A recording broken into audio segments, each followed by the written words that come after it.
Good morning to everybody. I am Alessandra Venturini, the holder of the Jean Monnet Chair in European Migration Studies. I am very glad to open the last series of the Cocumint seminar, Consumption of Cultural Goods as Driver of Migrant Integration. This year, the seminar has a special focus. We inquire into the role played by cultural institutions in the inclusion of foreigners. And we selected Museum of Contemporary Art, a large institution like Summer Hall, which present art at performances, and the Anthropological Museum, because we believe that also from the past cultural inclusion, we can build present inclusion. And we thank Cecilia Pennacini, who is the director of the Turin Museum of Anthropology and Ethnography, for having accepted our invitation. Cecilia Pennacini is a colleague. She's full professor of visual anthropology and Africa ethnology. She carried out research in the Great Lakes region of Africa, and she was member of the Italian ethnographic mission in Equatorial Africa. She is the coordinator of the To Africa Summer School. She has done a lot of things, but I don't want to go on with the list of Cecilia work. I just want to recall that she was awarded of the prize of the Accademia dei Lincei in 2020, and now today of the Accademia delle Scienze of Turin. Cecilia, the floor is yours. Thank you very much. Thank you very much, Alessandra, for this opportunity. I'm very glad to present some of my reflections on the topic you have chosen. It is very important for anthropological museums. And I know that you have talked about art museum in the seminar. And so we shift to a different category of museum. They are quite many in Italy, holding a heritage which comes from far away, especially in Italy, but it's similar in other European countries and in the United States. But in Italy, because of the tradition of explorers, of travelers, of missionaries, and even because of the colonial tradition, we own huge collections of objects coming from the extra-European world. And these objects are often hidden in the storage of the museums. They are not very much ready to be exhibited to the public.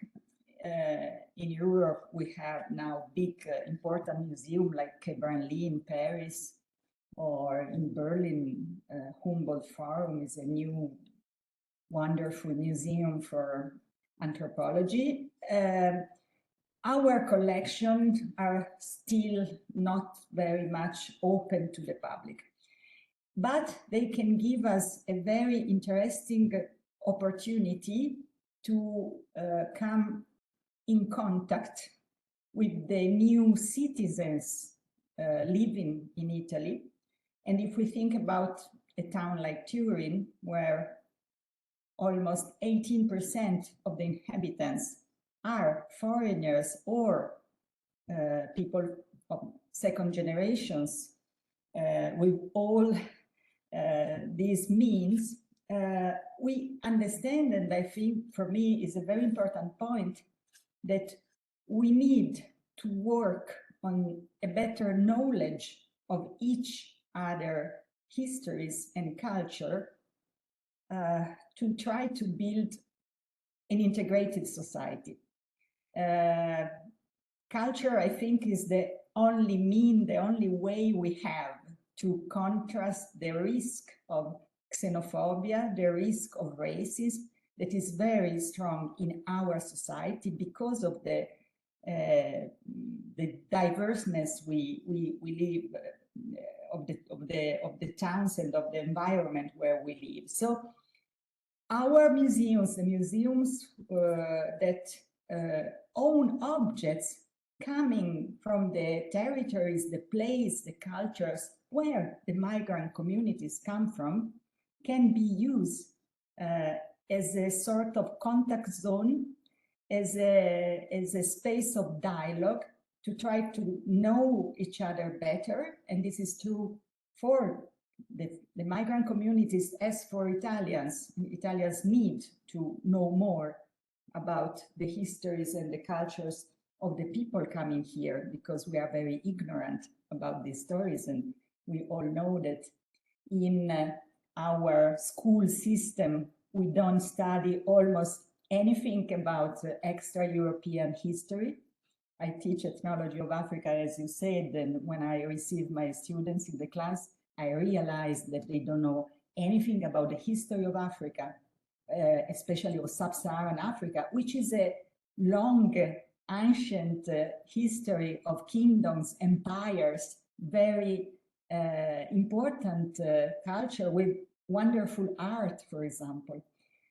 And we don't know almost anything about this. And this is very, very dangerous, both for migrants living here, for the children of these families who goes to school and don't find any way to find their own history in what they study, and for us, because we need to know them better. So I strongly believe that in this situation, the museums can play a role, which is a very important role, culturally and even politically, to build together a better society. So I would like to use the example of the small museum that I direct since 2017. Recalling a bit the story of the museum, because it's a long and even controversial story, and then trying to tell you what we have tried to do, working together in a collaborative perspective with what we call sources communities. So the community of people where the objects have been produced, so who knows about the objects, both here in the diaspora and in Africa or other places in the extra-European world. So maybe I will share my PowerPoint so I can show you some images, because when you speak about it is nice to see some images. So, okay, so I will try to summarize briefly the story of this museum, the Museum of Anthropology and Ethnography of the University of Turin.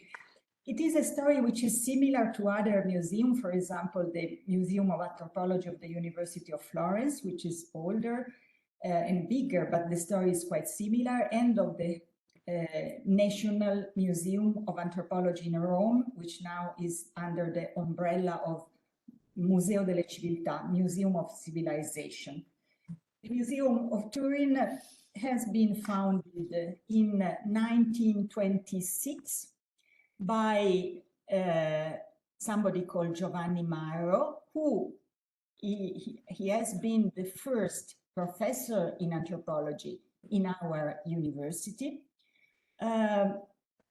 So he founded the museum and the Institute of Anthropology in the spirit of the anthropological science of that time. That means that at that time, at the end of the 19th century and the beginning of the 20th century, there were no separation between cultural anthropology and physical anthropology. So he was a psychiatrist. He was the son of Antonio Mauro, who was the assistant of Cesare Lombroso. So we were completely inside the positivistic context. And you can see him here working with his assistant Sabina Fumagalli, manipulating some human remains, because anthropology was at the same time the study of the natural biological dimension of human beings and of art and culture. I should also say, because the trajectory of this museum, or the most part of this kind of museum, is a long and complex trajectory. Mauro himself was a fascist, and he developed a theory, a racist theory. So he used to study human beings in order to produce a racist theory that supported the fascist regime. So the collection we are working on now, and now I will show you how this collection have been conceived, keep the memory of the logic through which it has been constructed. So what are we trying to do now is really to break completely with this past and try to work on these objects in a completely different way. And here, the collaboration with the communities become very, very important. This was the first location of the museum. As you see, it was in Palazzo Carignano, the first location of the Italian parliament. So a very important and very elegant location where Mauro exhibited his collection, putting together human remains, skeletons, animals remains, and the ethnographic materials collected from all around the world: Africa, Oceania, South America, North America, and Asia. In a sort of evolutionary line where from the primates you went through the so-called primitives culture, Africa, Australia, and South America, and then up to the civilization, ancient Egypt. Mauro used to work in Egypt with Ernesto Schiaparelli, who was the director of the Egyptian Museum. So he was a member of the Italian archaeological mission in Egypt. And he studied and collected a lot of skeletons from Egypt, trying to demonstrate this hierarchy of races. And here you can see, I tell you that because nowadays, the presence of human remains in our museums is also a very controversial issue. There are requests of restitution of human remains, so we have to deal with this difficult and contested past. Here you see the old exhibition, Peruvian mummy, and different archaeological and ethnographic objects. Some of them are very precious, very interesting. Then the museum moved to the building where now there is the Museum of Natural History, San Giovanni Vecchio, and there Mauro reproduced the exhibition of these objects. Here you see the reconstruction of a Peruvian temple with a Peruvian mummy and two very, very important idols from Santo Domingo, from the Dominican Republic, and I will talk briefly about them later. And as you can see, all this kind of different ethnographic and artistic objects put together in somehow a confused way in these showcases. What happened? Mauro died after the war. His assistant took the direction, and then a series of physical anthropologists directed the museum for a long time, because the museum, because of this history, because of this tradition, was always attached to the Institute of Biology. And so the directors and the staff were trained as biologists. In 2017, Gianmaria Ianni had this very brave vision to appoint me to direct the museum. For us, cultural anthropologists, it was a long time that we were trying to enter in this context because we have the competencies to work with the ethnographic objects and with the artistic objects that were not present in the biological department. So it was a big change. In the meanwhile, I also should say that the museum closed in 1984 for safety conditions, and it is still closed. So what we are trying to do is to work hard organizing temporary exhibition outside the university, because we don't have an exhibition place to organize exhibition. And at the same time, we are working very much studying and cataloging the collections.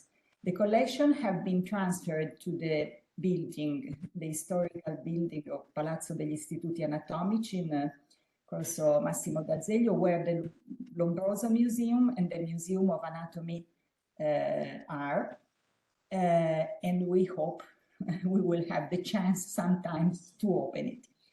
So from 2017, I worked mainly in two directions. On one hand, studying and cataloging the collections using the digital platform of the Ministry of Culture. And this is a very important, it is a very important objective, because to digitalize and put the objects on the public website of the general catalog of the Italian heritage allow anybody to see in a very transparent way, to see and to appreciate these collections. And in perspective, it can be also a way through which the communities can reappropriate of this heritage. So this is a hard work. We are trying to study the biography of each object, also to understand if there have been any problems in the acquisition, in acquiring these objects. Maybe there are colonial objects, maybe there are objects that have been acquired in a violent way. So we should be very conscious of the history of the object and be very transparent, because, as you know, the restitution issue is very much at the center of the debate for museum in this period. The second perspective of our job in this last 6 years was to try to render public this heritage, because according to the Italian law, museum heritage must be public, and especially this heritage, which is not the Italian heritage. We have the responsibility of heritage which comes from far away. So I think it is a very important responsibility to make that it is public and possible, and it is possible to see and study it. And we try to do it in a perspective which is what most of the international museums are trying to do. So in a collaborative perspectives, re-elaborating the meaning and the framework of exhibition of this kind of objects. So I've seen the idea of Maro to use the object to demonstrate racism. Now we really need to make a completely different narrations, to abandon this vision and show how this object can demonstrate the richness and the ancient histories of these cultures. And from the beginning, we tried to do it with the communities in the migrant communities in Torino, and as well trying to build some international relationships with museum and cultural institutions from the nation from where the objects come from, in Africa and also in the Caribbean. So We don't have an exhibition inside the museum. We have an accessible storage where the students come and study, and also we can receive visitors. Here you see Christian Greco with a class of his students. They came and we discussed together. We are very close. We have a very close relationship with the Egyptian Museum because our collections are intertwined somehow. I just show you briefly what kind of object we have. We have a huge Egyptian collections of mummies, human remains, and skeletons. We cannot exhibit them. Now they are in Venaria at the Center for Restoration. We have an interesting collection of art produced in the mental hospital because Mauro was the director of the mental hospital. What now we call informal art. These are pieces of art produced by patients, but very interesting, very important. We borrow them very often in international exhibition because it is one of the oldest collection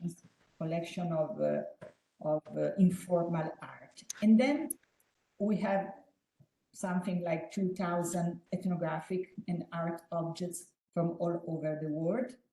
Just to give you an idea, from Africa, from the Congo, especially sculptures, tissues, velvets, ritual objects, art, from Oceania, very old. Some of our collections come from the Savoia family who received present from missionaries, explorers. So, for example, this collection came from as a present from somebody working in the Savoia court in 1840. So it's one of the oldest collection of objects from Melanesia in the world, in the Western world. South America, beautiful. These are decoration made by feeders, by the Bororo population of the Amazonia, of the Brazil forest. It's art completely realized with natural elements. So for me, it is even very interesting under an aesthetic point of view. So what I mean when we say we try to work with source communities, we try to develop our exhibition project from the beginning, working for communities, association, students of second generation who lived in Turin. And the first project we realized was in 2018. We have a small but interesting collection of African masks from the Yoruba population of Nigeria. Yoruba is one of the most important civilization in Nigeria. And this mask, as you can see, these are masks used in dance and rituals. They are dressed on the head of the people. And they are part of a female ritual devoted to goddess, to female goddess, to big mothers. It is a very interesting valorization of the women source of the society. So we contacted the Association of Yoruba in Torino. There are quite a good number of Nigerians in Piemonte and an association. And moreover, as you know, many Nigerian women who were brought here in the sexual work treat, and who some of them now they are in programs to be reintegrated in the society. So we work with the Yoruba Association and also with an NGO who work with Nigerian prostitutes. So we worked with these informants. We made some conversation with them. We collected some interviews. And the girl especially, they knew very well the meaning of this ritual because it's well known in Nigeria. So we exhibited the mask, our mask, and also the mask of a private collector who borrowed them to us in the hall of the campus, UEJ. Now, as you see, we didn't have a lot of space to explain the story, but we put a QR code under each mask, and the QR code gave access to our website, where you can find, and if you go to the website, you can look at them, some small videos with the interviews of the Yoruba girls and men who explained what is the Gelede ritual. So we put together the anthropological knowledge, but even this original testimony from them, and then they were very happy to give us this information. And then we invited the association twice at the university. They came, as you see, in the room of the university, speaking about their culture, singing their song. And I think this for them was a big honor to be invited in the University of Turin, and for one time not to be seen only like prostitute, but to be seen as somebody who has a story, has an important history to tell. So this was our first experience. It was very, I mean, it was not a very costly exhibition, but it was, we learned a lot. And the students who work, we always work with students. Of course, we are a university museum. The students who learn a lot methodologically, and even from the voice of these people who work with us. And the second exhibition I curated was at Museo Egizio, the Egyptian Museum. We restored one of our mummies. We own 30 mummies, and we have just finished the restoration of one, so the museum asked us to exhibit this mummy. And I decided to take the occasion to tell the story of the museum, because the museum is closed. And the Egyptian Museum, as you know, they make 1 million visitors per year. So it was a wonderful occasion for us to showcase our museum. So it was a small exhibition called Lo Sguardo dell'Antropologo, how the anthropologists look at the world. So it was the history of the museum, but even in this occasion, we decided to work with the student of second generation of the University of Turin with African origin, Egyptian, but not only Egyptian, also African, generally speaking. And we asked them to reflect about what was the meaning of ancient Egypt for them. Because Egypt for us is sometimes difficult to remember that Egypt is in Africa. We think about Egypt like a source of Western world, but in Sub-Saharan Africa, there is also the perception of the importance of Egypt. So it was a matter of making a dialogue between the traditional perspective on Egypt and the African one. And the students talk about this importance and how they find themselves also in the history of the Egyptian Museum. And then we made a third exhibition in Reggio di Venaria 1 year ago. And this is quite a complicated and tricky story. I don't have the time to tell you the whole story, but you see this wonderful sacred object on the screen. It is a zemi. This word comes from the Taino people. The Taino people were the people who lived in the island where Christopher Columbus arrived in 1492, and then he baptized Hispaniola. This island now is shared between Haiti and Santo Domingo.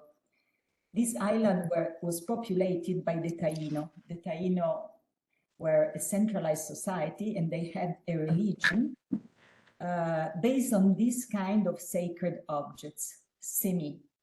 And this anthropomorphic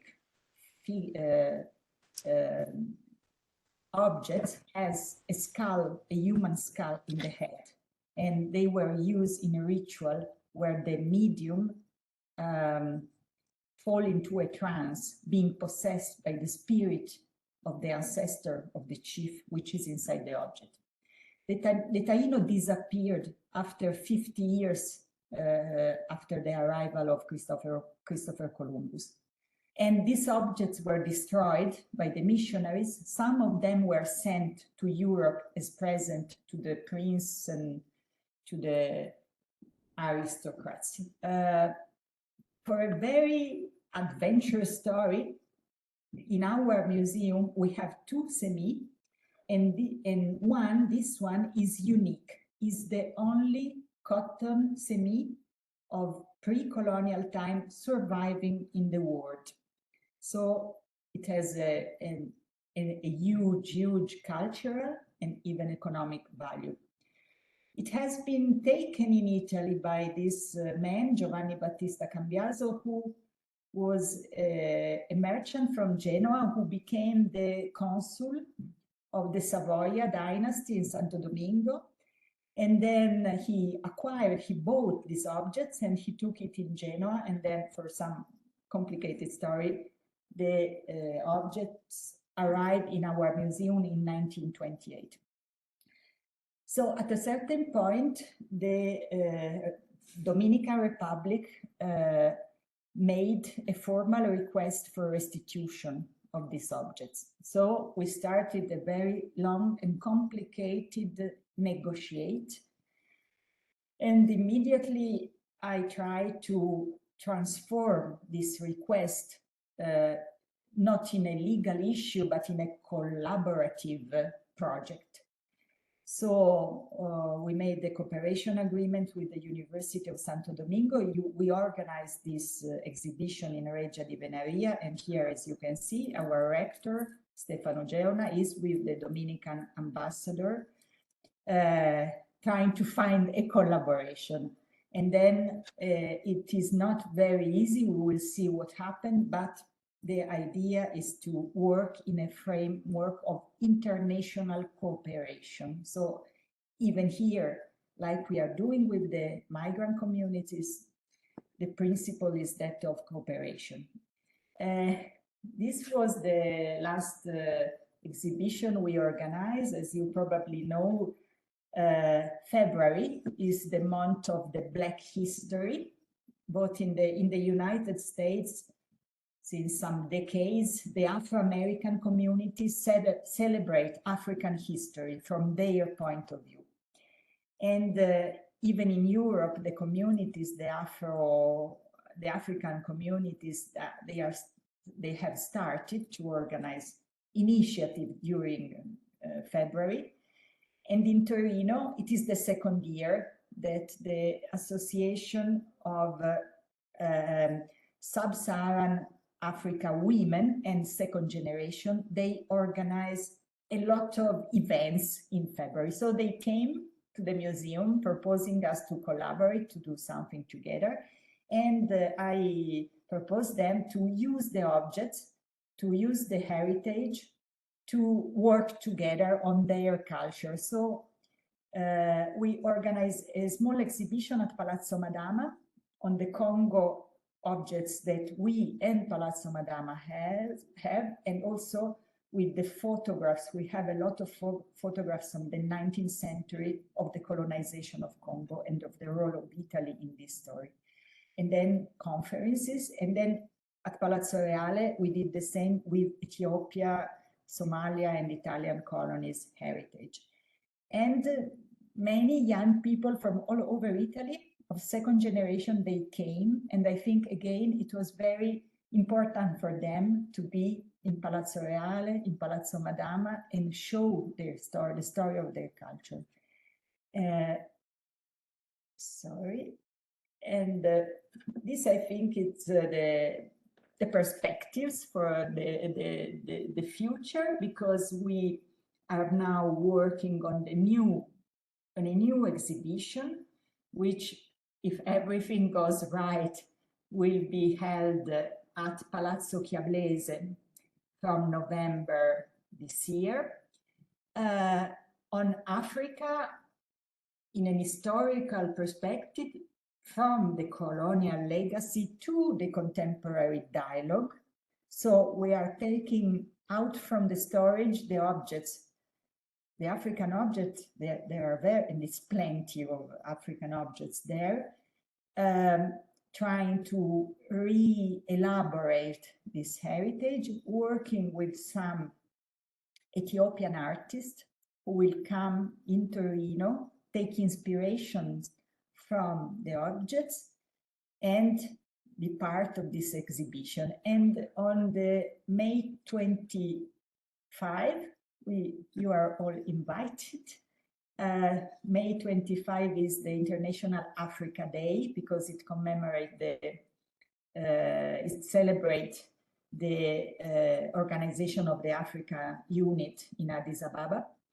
So we invited the director of the Museum of Addis Ababa in Ethiopia, an Ethiopian artist, and the UNESCO city manager of the Asmara, because Asmara, the capital city of Eritrea, it is in the list of humanity heritage of UNESCO. So we will put together this African colleague, trying to work together on the project of the exhibition, but moreover, trying to work together on this heritage, using the objects, as you see in the title, as a bridge for culture, because we believe, and this is also the mission of UNESCO, I think, to use the cultural heritage, to use culture to contrast war and conflicts. And Italy forgot that we had a colonial empire. Now we have a lot of Africans living here. So it is very important to remember the past, re-elaborate it, and go on to a future in a different way, in a collaborative future. So this will be for the 25th of May and hopefully in autumn. So, Alessandra, I think I can stop here, but I'm ready to answer questions or debate. You explained to us that you are doing a very important work. That means you valorize the collection of the anthropological museum more in a cultural dimension than simply in a technical dimension and so on. And you also worked with the community to create, to the local community here, to create a bridge with them, to use this artistic pieces that you have to create a cultural link with the present and with the future for this community. This is what exactly we called acculturation, that you use the culture to become closer to the people and to make them listen at being part of the destination country culture environment, which give values. But my question is that it was easy, or you were obliged to go to find the cultural mediator, you are obliged to go to search a community that was already interested in this, or this came natural? So it depends from case to case, but I should say that in Torino,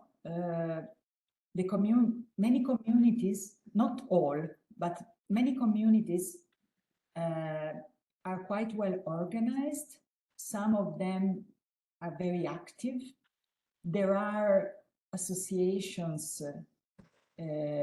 realities which volunteer trying to keep together and to work together.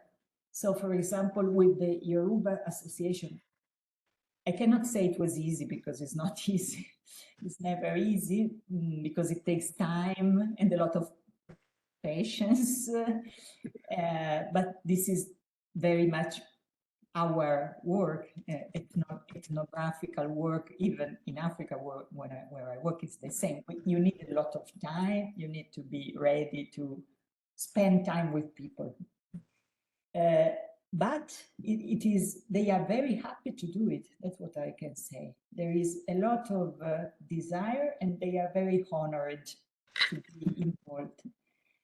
And in Torino, there is also a story of integration. There are associations which are working for years. For example, the Association of the African Women, it is led by a woman from Somalia, Swadomar, who was in the municipality council. So she has a lot of experience, and they are really great in mobilitating their people.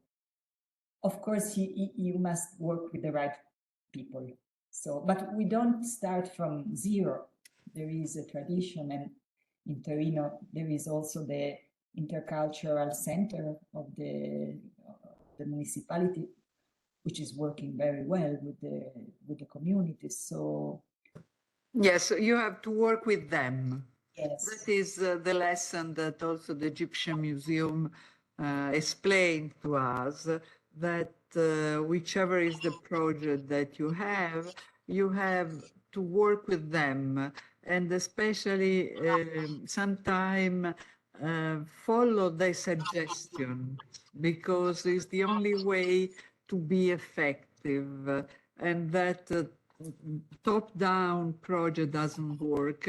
You have to bottom up, or at least a joint project that is the one that can be useful for inclusion of this community, because the idea is always to favor the inclusion, the self-esteem, make them understand that the country of destination give value to their tradition and so on. In this way, create a common field. I was very impressed when you say that is the need of contact zone. Exactly. This is really what you showed very well. There is a student that wants to raise a question. Please come up.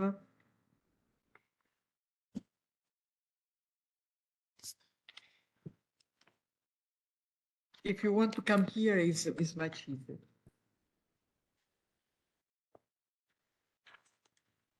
Good afternoon.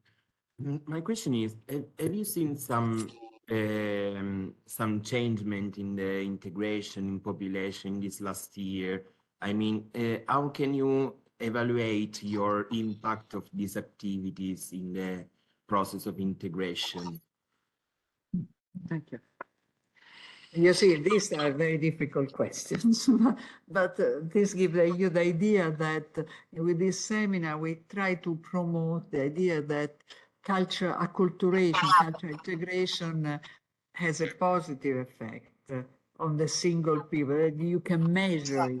So that is, to you the flow. yes. What can I say?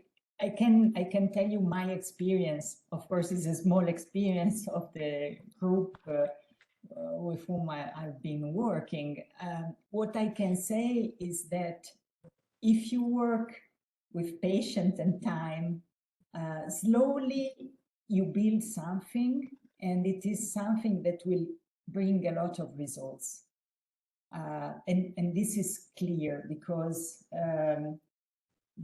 for example, in this exhibition we have been organizing, the laboratories for school, which are also always a very important aspect, because we are proposing exhibitions, of course, for the larger public, but they should have didactic impact, and the laboratory were carried out by the communities because they know how, of course we study together, but then they know how to speak to the children and to the young, telling their own experience of migration, of the encounter with Italy. So yes, as Alessandra said, it is a contact zone. I think that museums should be conceived as contact zone. The Egyptian museum is the same, but even the Museum of the Italian Heritage, they are contact zone because they are visited by people from all over the world. So you should find a way to speak to different cultures. And they are a powerful instrument to integration. We need more investments, we need more attention, we need to be aware that the public is, and Torino is a multicultural town. I think we are not enough aware of this, and the institutions are still a bit closed in the old perspective. But this is the future for me, so it's difficult to quantify, to give. It is not my work. Then Alessandra can say something, but what else can we do? No. You see, I think it's very important to fight against, to use culture to acculturate, to get people more knowing the country destination, their own culture, also to change the myth that museums are for whites. You see, among the migrants, there is always this idea that museum for whites. I always say, no, it's not for white, but some whites. So you can be part of these whites. That means the people interested in the content, in the subject. So there is not an exclusion of the other. There is only an acculturation. Some, they know what is inside the museum. They understand what is inside the museum. And thing that I appreciate very much, that you try to bring the museum out, that to move the content of the museum in other places, to show that the museum can, with the history, the story of other people, can invade, can communicate, can enter in the city. This is really the message of this type of seminar, Cocumint, Consumption of Cultural Goods as Driver of Migrant Integration.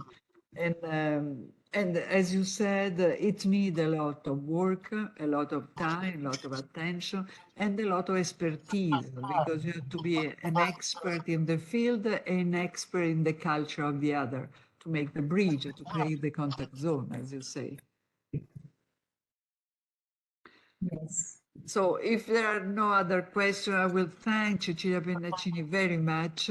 Her lecture was very interesting. We will ask her if Niles can send us the slide. I will put this at the disposal of the student. And we will very soon go and visit the Anthropological Museum after this introduction and the exhibit that you organize. Thank you very much. Thanks again. Also, congratulations for the Academy of Science, not only the Accademia dei Lincei, the introduction and so on. Bye bye. Thank you. Thank you.